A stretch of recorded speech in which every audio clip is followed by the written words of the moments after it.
Новая стоимость проездного билета буквально взбодрила пассажиров. Вместо успевших стать привычными 20 рублей кондуктор просит уже 23. И хоть информация о смене тарифа появилась в 20-х числах июня, для многих только сейчас она стала поводом для вопросов.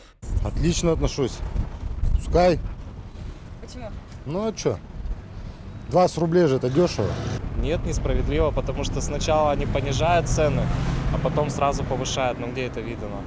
С 24 до 20, потом снова на 3 рубля больше. Пожалуй, именно скачущая то туда, то обратно стоимость билета и удивила в этой ситуации больше всего. И здесь действительно стоит разобраться. Есть понятие единый городской тариф.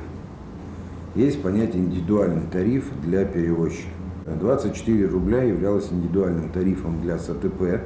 Если вы помните, что другие перевозчики, там, в частности в Эжинском районе, да, и тариф 24 рубля не применялся.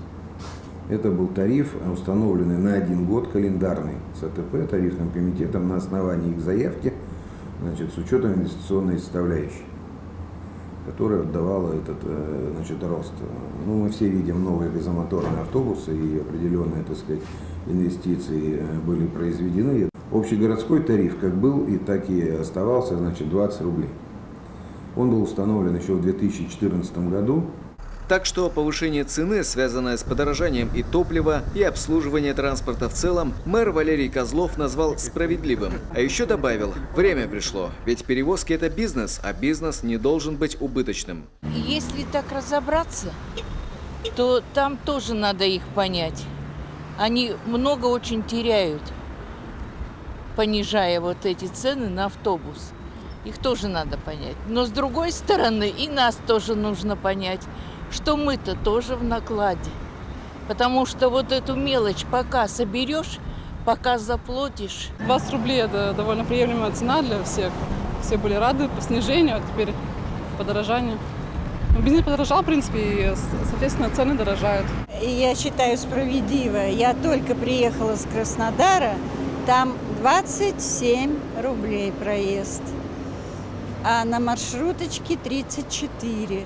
Так что я, когда приехала сюда, год не жила в Сыктывкаре, 20 рублей мне просто было смешно. Если сравнить с другими регионами, в нашем действительно цена невысока. В Нижнем Новгороде, к примеру, проехать на автобусе можно за 28 рублей, а в Питере вообще за 40. Зато соседи-кировчане катаются за 22. А вот в сравнении с городами республики, сыктывкарский автобусный проезд самый дорогой. Воркутинцы покупают билеты за 18, сосногорцы вообще за 16 рублей. Если посмотреть динамику по России, то сейчас ввиду роста топлива поднимается цена за проезд. В некоторых регионах вот еще тоже к этому подходит дело, но где-то уже даже с начала года цена повышена. Недовольных, не скажу, чтобы не было, но звонки были, уточнялись с какой даты, и чаще всего это в основном дачные маршруты, то есть изменится ли проезд дачных с 24 рублей и выше. То есть на дачных он останется, как и был, 24 рубля.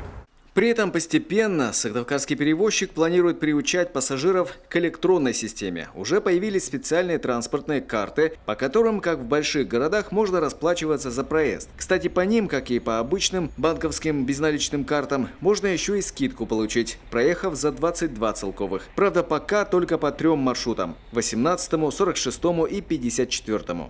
Константин Куратов, Любовь Филиппова, Алена Туркина, телеканал Юрган, Сыктывкар.